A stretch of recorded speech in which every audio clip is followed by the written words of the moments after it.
I love college football. I freaking love college football. And if you don't love college football, well, I think there might be something wrong with you. Because, guys, week 7 was absolutely unfreaking believable. From Houston's game-winning Hail Mary on Thursday night to Stanford's 29-point second-half comeback against Colorado on Friday night to all of the massive upsets in games on Saturday, 8 top 25 teams going down, 4 of them coming against unranked opponents.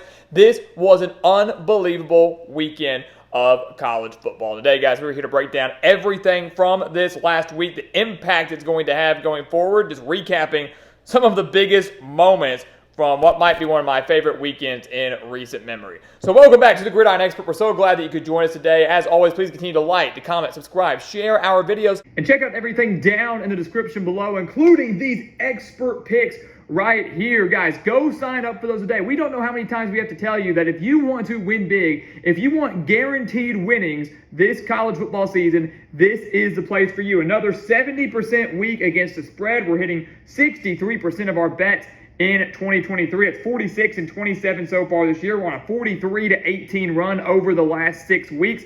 So, again, whoever you use, CBS, ESPN, Fox Sports, NBC, The Athletic, some other handicappers you might use and buy, whatever, you're not going to get them for this type of price. You're not going to get these type of results. You're not going to get this consistency. You're not going to get this transparency. You're not going to get this type of customer service. This is the place for you, and we're producing big-time winnings. Go sign up today. It's a full year-long subscription. You do not want to miss out, again, on guaranteed winnings all season long. That's just against the spread. The money line's 81.5%, 251 and 57 on the year, 24 and 6, right at 80% in week 7. So again, you don't like the spread, we're killing it on the money line too with a handful of upset picks in there as well. Profited big time this weekend, and we want you to do that with us. So again, the link for those expert picks down in the description below. It's a full year-long subscription. It's never too late to sign up. Go sign up for those today and help us reach our goal. We're 10 away from reaching our goal for this year. We'd love to have you guys get there. Love to have you guys help us get there. Go check it out. So let's dive into the college football analysis here, right? You know, it was a truly unbelievable weekend. Again, all week long. I mean, the Tuesday, Wednesday, Thursday, Friday games were great, but Saturday's where we're going to focus on the most, right? The biggest game, without a doubt, was Washington and Oregon. The morning games really weren't all that great. Didn't really see any great close matchups. The best game, surprisingly, was Arkansas and Alabama surviving that game 24-21. But Washington, Oregon, number 7, number 8, that was the game of the week. It might go down as the game of the year when the season's all said and done. We're not going to go too deep into this one. We already put out our instant analysis video, so if you want more in-depth analysis on this game, go watch that. It's a video we just posted yesterday afternoon. Go check it out. But Washington beating Oregon 36-33, the shootout in Seattle. And what this came down to was Dan Lanning's coaching decisions. Because, again, if you look down at this box score, Oregon significantly outgained Washington by over 125 yards. They won the turnover battle. They were extremely efficient on third downs. If you look at this box score at first glance, you go, Oregon won. And they didn't. Why? Because they were 0 for 3 on fourth downs. That included 2 failed conversions inside the red zone, inside the 10-yard line. One right before halftime, another late in the third quarter when they were trailing by 11. And here's the bottom line. Right before halftime, Dan Lanning should have kicked that field goal. Oregon was down 22-18. They should have kicked the field goal going into half, go down 1, carry a little bit of momentum. What that did was that gave Washington momentum. Gave them that 4-point lead still and saying, hey, we just walked away with a huge fourth down stop. Huge for us. The one later in the third quarter, I get you're down 11. You feel like your backs are against the wall. You need a touchdown, take it. Okay. Then the one at the end of the game. Right around midfield, the Washington 47-yard line. Dan Lanning choosing to go for it on 4th and 3 after failing on 3rd and 2. Going for it on 4th and 3 to try to put the game away. They fail, which gave Washington the ball right around midfield. Scored 2 plays later, ultimately was the difference maker. You cannot blame this game on the kicker. You cannot blame this game on Bo Nix. And really, I don't disagree completely with Dan Lanning's decisions. I love the aggressiveness. I love that he wasn't trying to play too conservative or too scared in a massive, colossal top 10 showdown with playoff implications on the road. I admire that. But ultimately, I think he should have taken the points right before halftime, probably should have punted the ball away with a couple minutes left in the game. Washington, again, scored 2 plays later. Oregon had their shot to tie it, ended up missing that potential game-tying field goal with no time left. So an unbelievable matchup. between two teams that are legitimate Pac-12 title contenders, legitimate playoff contenders. The room for error for Oregon is now very, very slim, but this is still an Oregon team that I could see challenging for a playoff spot if they can win out, and I'm not ruling that out of the equation. I'm also not ruling out the possibility of Team Washington and Oregon facing off again in the Pac-12 championship here in about a month and a half. These right now are the top two teams in the conference that showed on Saturday, and again, just an unbelievable game where Washington emerged victorious. Continuing on, real quick, Pittsburgh taking down number 14 Louisville, 38-21. Look, you knew this game was kind of sketchy if you looked at the lines, right? Louisville dominates Notre Dame and then comes into this game against Pittsburgh, like a 1-4 Pittsburgh team, and Louisville's only a 7-point favorite. You knew something was up. The odds makers knew something, and you were right. Pittsburgh winning 38-21. Louisville led 21-14 at halftime, and then were shut out 24-0 in the second half. They outgained Pittsburgh 430-288, but it was the 3 turnovers that cost them the game. It was the massive pick six, nearly 80-yard pick six, that helped cost them the game, really blow the game wide open for the Panthers.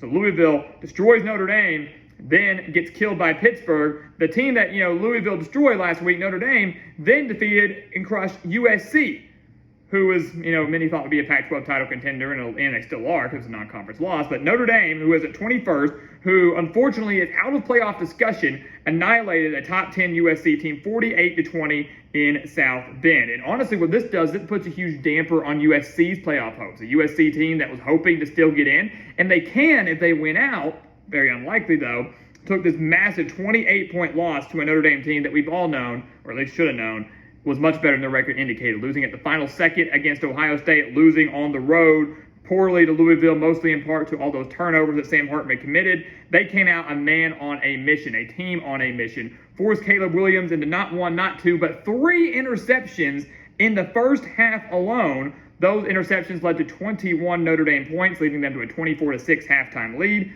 Ultimately, guys, the Trojans committed 5 turnovers in the game. Notre Dame was just flying around defensively, a masterful defensive performance. Marcus Freeman simply out-coaching Lincoln Riley in this game, holding the Trojans just 302 yards, a team that typically was averaging nearly 550 yards per game.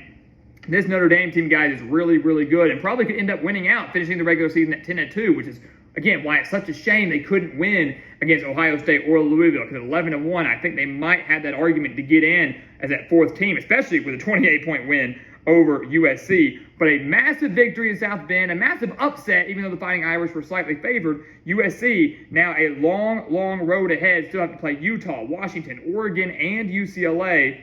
I don't know if the Trojans can get through that unscathed. I don't know if they can go through that slate undefeated. So this told us a lot. The writing was on the wall last week when USC barely survived Arizona, and they are finally exposed this week with this dominant performance and dominant blowout by Notre Dame.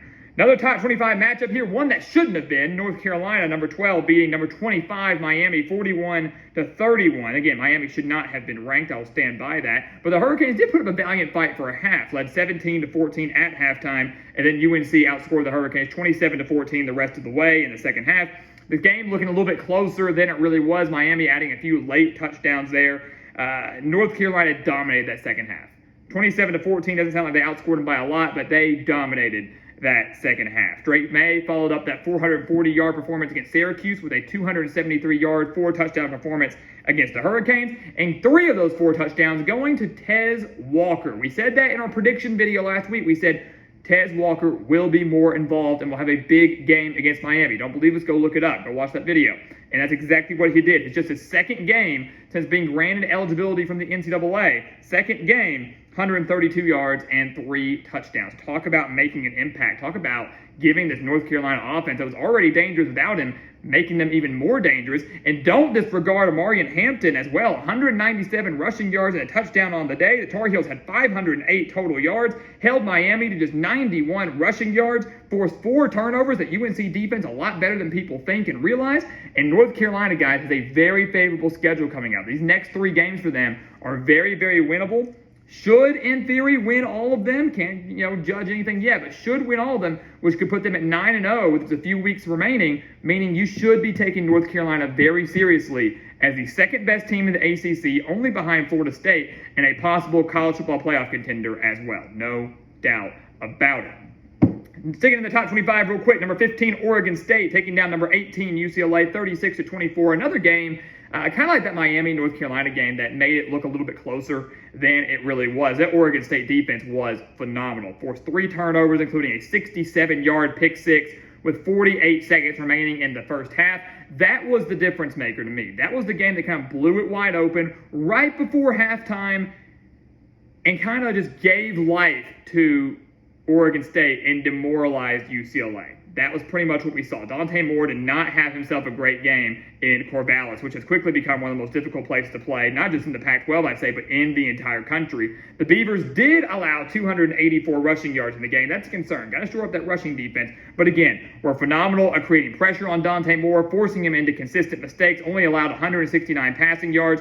Oregon State, don't look now, guys. You're talking about Washington, who just took down Oregon. You're still talking about Oregon, who's still elite. The Beavers are elite. They are legit. 6-1 right now. They have a bye week coming up, and then an intriguing game coming up against Arizona in 2 weeks. An Arizona team that, again, nearly beat USC last week, and then just destroyed a top 20 Washington State team that, we thought might contend for a Pac-12 title, might be pretty good. Went on the road to Pullman and beat them like 44-6. So it was a really shocking performance. Jed Fish's squad, keep in mind, they should be 6-1. They lost in overtime to Mississippi State back in week 2. That was a game they should have won. They should have beat USC. Watch out for the Wildcats, who might be looking to play spoiler with a handful of teams in the Pac-12 as we progress the rest of the season. But Oregon State taking down UCLA, a good but young UCLA team, 36-24. Again, a couple shout-outs I want to give out. We mentioned Arizona taking down Washington State 44-6. Huge for them, outgaining the Cougars 516 yards to 234. Shout-out to Missouri, my man Eddie Rose. Congrats on the win. Missouri going on the road and beating number 24 Kentucky 38-21. The Tigers trailed 14-0 after the first quarter, then outscored Kentucky 38-7 the rest of the way. How did they open the scoring, you might ask? Was it a pick six? Was it a fumble recovery? No, it was a fake punt. It was a fake punt that got Missouri on the board first. Then the scoring just blew up from there. They forced 3 Kentucky turnovers, held them to under 300 yards on the day. I think you could make the argument that Missouri is the second best team in the SEC East. Not Tennessee, not Florida, but maybe Missouri, although we haven't seen Missouri play Tennessee or Florida, anybody like that yet. That's coming up here in the next few weeks. So we'll get the real judgment call then. But Missouri looking really, really good, clinching bowl eligibility early under Eli Drinkwitz. That really doesn't happen very often. It hasn't happened under Eli Drinkwitz, where they clinch it this early. But the Tigers looking legit and will skyrocket in the rankings, at least for us here at the Gridiron Expert. And then shout out to Stanford, who down 29-0, looked left for dead, never gave up. On the road in Boulder on Friday night, battled all the way back and defeated Colorado 46-43 in double overtime. That was a big loss for Deion Sanders and the Buffaloes. They needed that win if they wanted to go bowling. The schedule for the Buffaloes is really, really brutal down the stretch. Stanford was a very winnable game, unable to get that win there. Stanford, what a comeback. One of the biggest comebacks, not just in their program history, but in college football history, period. An amazing comeback. And again, Colorado, how are you going to turn this? How are you going to make this one personal? How's this personal? Where are we flashing the watches? All right, I have nothing against Deion Sanders in Colorado, but I think it was a bit of a humbling experience for a Buffaloes team that, again, allegedly about a couple weeks ago said no one was going to come into their house and beat them. And yeah, here they are. They've already lost to USC and Stanford. This one a little bit more inexcusable. So there you go, guys. There's your Week 7 recap. It was an unbelievable weekend of college football. From all the midweek games all through Saturday, this is what it's all about. Anything can happen on any given Saturday. And if you thought this week was great, next week, Week 8, is only going to be better. We've got Penn State and Ohio State, Tennessee and Alabama, Duke and Florida State, Utah and USC. It's going to be another phenomenal weekend of college football. We're going to have you covered every step of the way. But in the meantime, please continue to like, to comment, subscribe, share our videos. Check out everything down in the description below. Go sign up for these expert picks today. We cannot stress that enough. If you want guaranteed winnings, this is the place for you. Go sign up before Week 8 starts so you can take advantage of those Week 8 picks. Guarantee they're going to win. No doubt about it. Just like we've been doing all year long. And once again, guys, as always, thank you so much for watching. And we'll see you next time right here on the Gridiron Expert. Yeah.